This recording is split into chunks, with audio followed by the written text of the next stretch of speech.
The first MLB game played under the lights came in 1935, and by 1948, every team was playing home games at night except for one team, and that was the Chicago Cubs. In fact, it took 53 years for the Cubs to officially start playing night games after the first ever one. So let's look at why it took so long for Wrigley Field to light up. Totally sports-esque. Major League.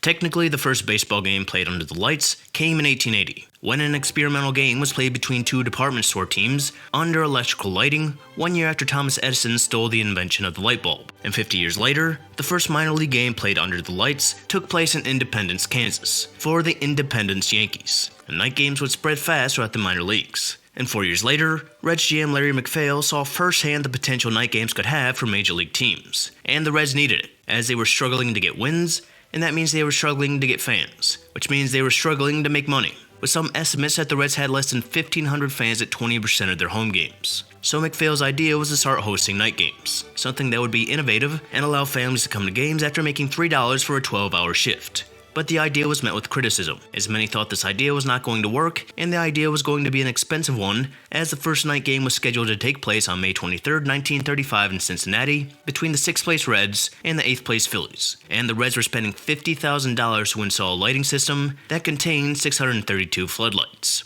$1.1 million adjusted for inflation today. The game was advertised as a novelty, and one that excited many as 30,000 were expected to show, and a show was prepared for them.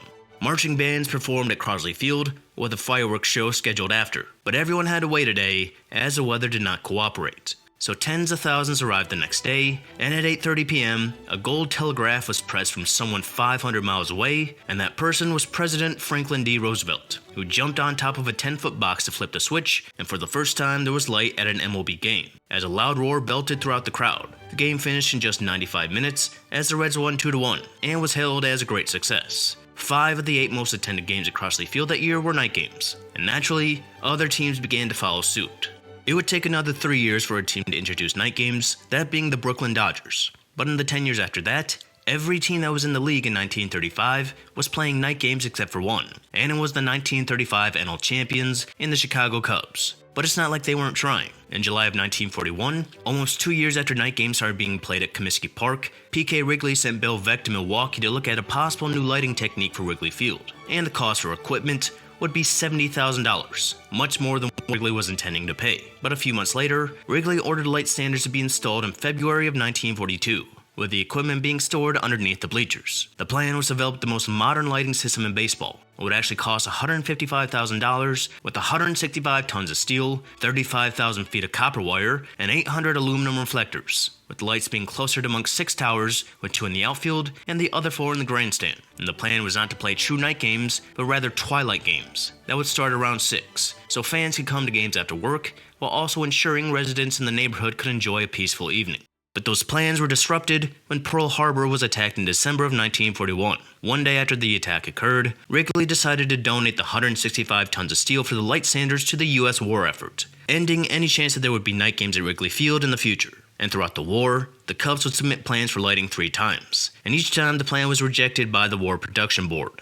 FDR actually submitted a letter to Commissioner Landis requesting more night games, and the Cubs were happy to oblige. But the plan was not to play their night games at Wrigley Field, but rather at Comiskey Park, home of the Chicago White Sox. Obviously, the Cubs weren't thrilled at this idea, but that was the only way night Cubs games were going to happen. And actually, this was already happening in Philadelphia and St. Louis, who both had multiple teams. But then, the White Sox said no, you cannot play at Comiskey. In a statement, the biggest reason they decided to go their separate ways is simply the rivalry and city boundaries, saying, in fact, this is an agreement to disagree. And the rivalry between the two clubs will continue, not only between the teams themselves, but on the part of the managements, each to cater to their own fans and do the very best they can for them. But hopes weren't all lost, as in May of 1942, Wrigley announced that a supply of lumber for light standards was en route, and transformers and lights would be available, with installation probably only needing to take a couple of weeks. and Wrigley added that the plans to add lights would be determined by interest from the fans, saying at that point he felt baseball was an outdoor, daylight game where you send 60 text messages throughout the 9 innings. And 1 year after playing their first twilight game, on one of the longest days of the year on June 25th, their second submission for night baseball facilities was denied by the War Production Board, and they were invited to submit another application the following year. And it was a no, as they announced that they will continue to play in the sunshine as long as they can. It's just Wrigley, Fenway Park, and Briggs Stadium in Detroit were without lights, and it was just Wrigley after 1948. And the thought of night games at Wrigley wasn't even a thought until 1960, when the Cubs announced that Wrigley would eventually have lights, not for night games, but to finish late day games. And they said they would not purchase the lights until the Cubs became contenders. And well, based on how things went in the 50s, it looked like night games weren't in the Cubs' future. Wrigley previously said that the lights would be installed only with fan interest, and in the 60s, fans were definitely interested. In fact, it went so far that in 1966, a 27-year-old Chicago lawyer who owned shares of Cubs stock for over a decade filed suit against Wrigley and the Cubs board of directors to force the Cubs to play night games. And the 27-year-old lawyer claimed that by installing lights, the Cubs would sign more talented players, the Cubs would have a better chance to compete, increase ticket sales, and therefore be able to sign more talented players.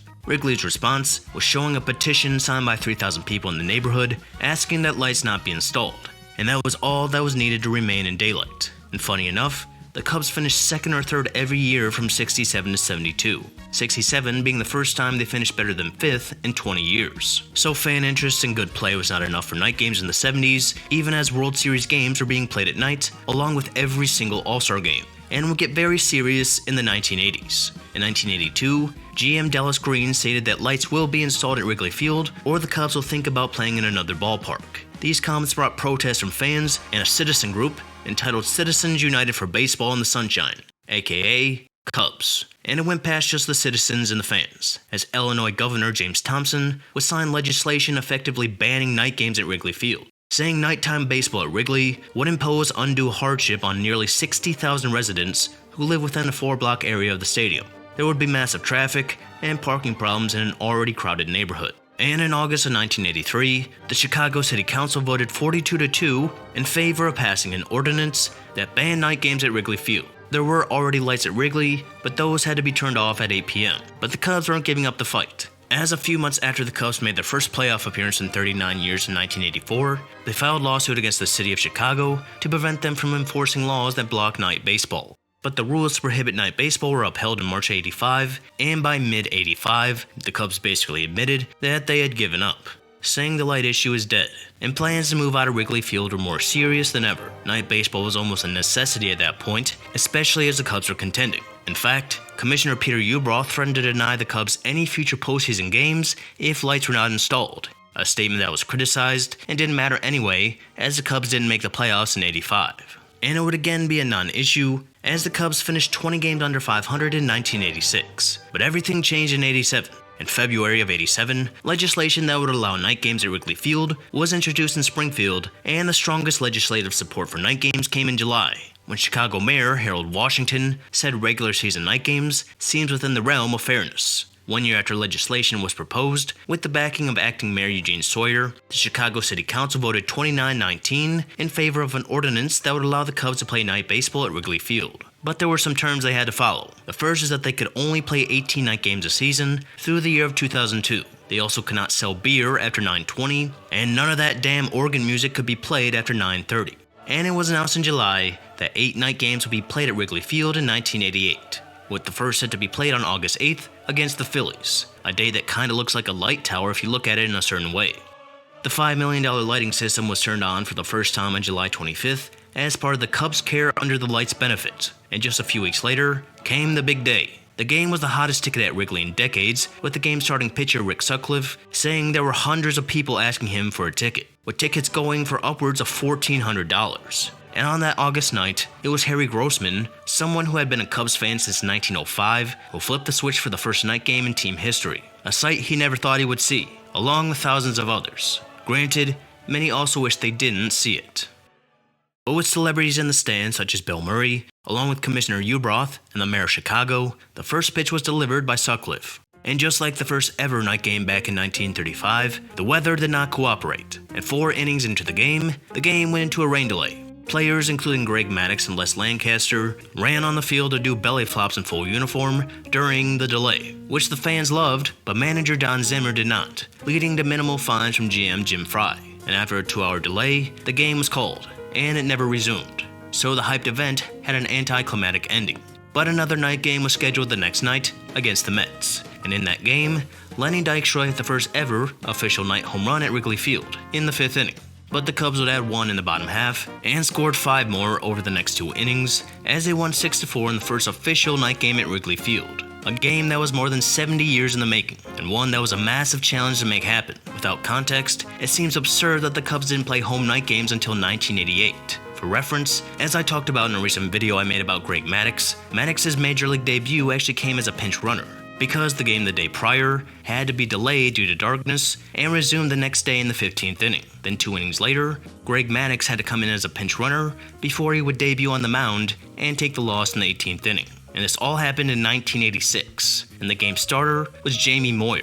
So this really wasn't all too long ago. It makes more sense with the added context with the unique circumstances the Cubs have with Wrigley Field's location. And with this, you wonder if playing nothing but day games did have an effect on the team. There's a lot of area for blaming the Cubs' decades of struggle, ownership, poor play, and the whole Billy Goat curse thing, but many will factor the light issue into it. Night baseball was a huge success. It allowed more people to come to games after work, and when more people show up, there's more money for the owners to keep in their wallet. But if they wanted to take money out of their wallet, there would be opportunity, especially as free agency began in the 1970s, in a time where every team except the Cubs was playing night games, and playoff night games were just getting started. And a reason many players prefer playing at night is the mere fact that it's cooler. Repeatedly playing every day in the middle of the day, amidst that famous Chicago heat, that only gets worse in the dog days of summer, can wear on everyone.